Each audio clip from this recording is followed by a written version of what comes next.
En accord ou à l'opposé. Par ici, les brasseurs d'opinion et de vision. Les rencontres de l'air. Avec Isabelle Huot, qui est docteur en nutrition, on va parler aujourd'hui des colorants alimentaires et de leurs dangers. Bonjour Isabelle. Allô Sophie. Est-ce que tu connais la chanson des Smarties?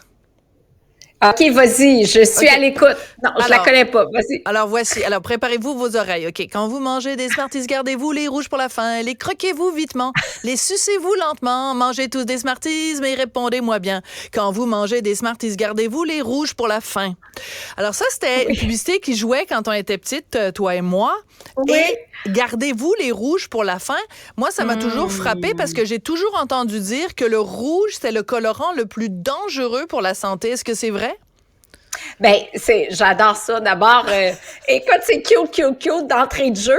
Le rouge et le jaune, il faut comprendre que les colorants synthétiques pourraient être dangereux pour la santé. La littérature n'est pas claire, mais on a certains doutes par rapport notamment à des colorants jaunes et des colorants rouges. Comme tu le mentionnes, souvent le rouge allura, je pense que c'est lui qui est dans les Smarties.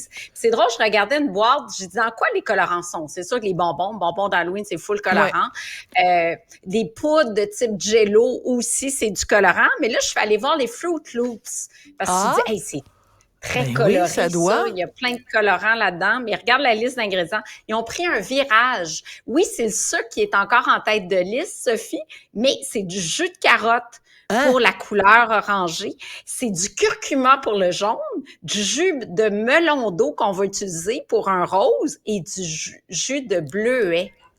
Donc, ils ont vraiment pris un virage. Un virage! Mais ça, c'est une sacrée bonne nouvelle parce que il y a quelqu'un dans ma famille que je nommerai pas, mais qui a 15 ans et qui adore les Fruit Loops. Puis moi, je dis tout le temps, ben non, tu peux pas manger ça, c'est rempli de colorants.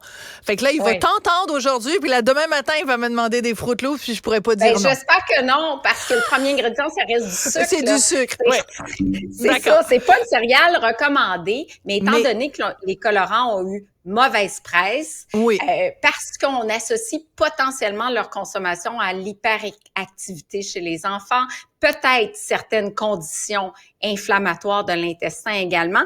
Puis les grands ciblés, là, le jaune soleil, le rouge allura dont tu mentionnais, la tartrazine. La tartrazine, là, on le voit le nom sur certains produits. Puis étant donné qu'il y a eu des revues scientifiques sur ce colorant-là scientifique, je pense que c'était lui qui avait dans les Fruit Loops avant, mais ils se sont dit, on va revoir ça, on va mettre des colorants naturels qui sont extraits des fruits, notamment du curcuma ou encore du paprika, de la chlorophylle, là.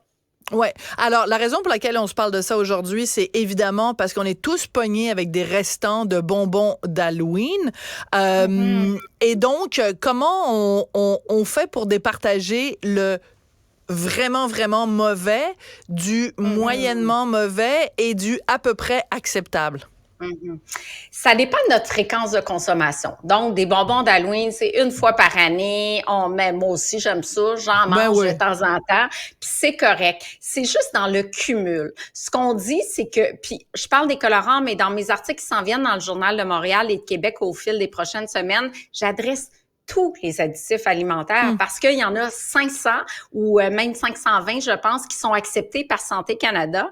Et plus on mange transformé, mais plus on mange ultra transformé, je dirais, Sophie, là, plus la liste d'ingrédients s'allonge avec des colorants synthétiques, avec toutes sortes d'additifs. Et c'est le cumul de ça qui peut perturber notre santé à long terme parce que les additifs pourraient être reliés à certains types de cancers, peuvent être des perturbateurs endocriniens, donc affecter certains cancers hormonodépendants, affecter la fertilité. C'est vraiment le cumul de tout ça. Donc, le conseil, ça serait de lire les ingrédients parce que c'est obligatoirement inscrit, les colorants avec leur nom. Puis s'il y a des mots que vous ne reconnaissez pas, c'est un bon signe.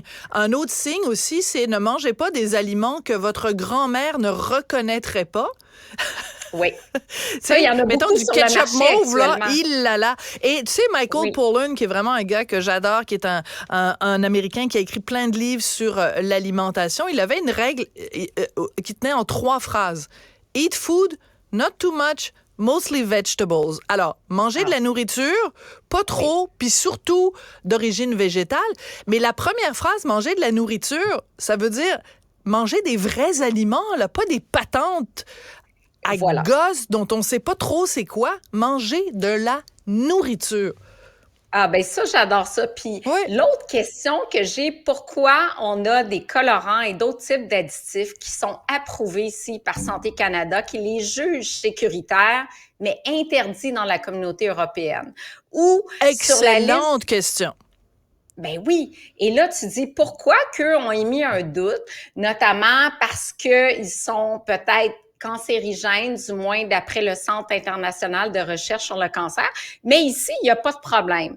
Donc, on a comme consommateur lieu de se questionner. Je pense qu'il devrait avoir des recommandations universelles, mais en même temps, on veut manger le plus naturel possible. Est-ce que nous, le consommateur, on est prêt à prendre? Puis c'est rare parce que je lance des nouveaux déjeuners puis je fais des tests sans colorant, justement.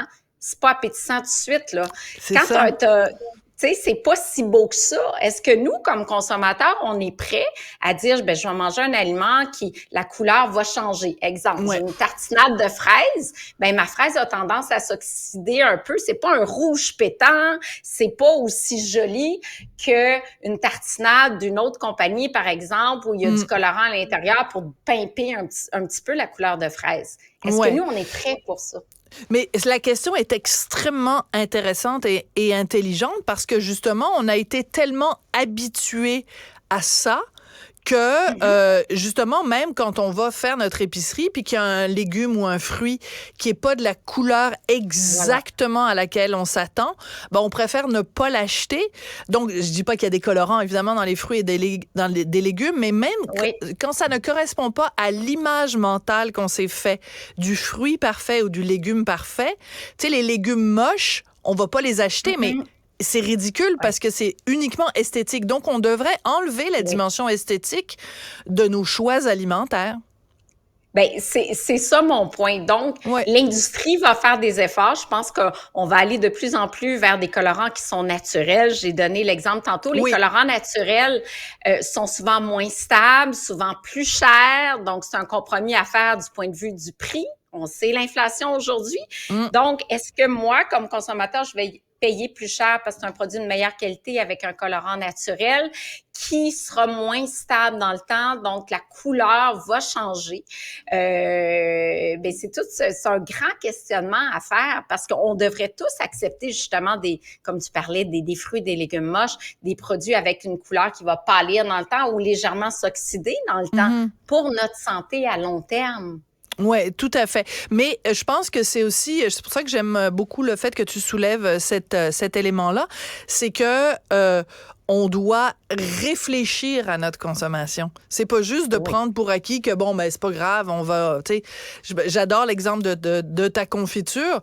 Pourquoi est-ce qu'on a ces attentes-là qu'il faut qu'elle ait l'air de à quoi ça ressemble d'habitude, puis que dans le fond, on n'est pas prêt à faire ce compromis-là. Il faut qu'on réfléchisse à des trucs qui sont un peu tellement répétés que ça devient une habitude, mais ça n'a pas raison d'être. Ben oui, c'est ça. Puis pour les additifs en général aussi, c'est que oui, il y en a que des listes d'ingrédients sont démesurées, mais on a besoin de conserver les aliments longtemps, sinon on va avoir plus de gaspillage. Donc, est-ce qu'on veut viande tranchée? Ça finit plus! Ça finit plus! Les agents de conservation, puis les colorants, puis oh mon Dieu, c'était donc simple dans le temps. Hein? Un bon steak puis des bonnes patates.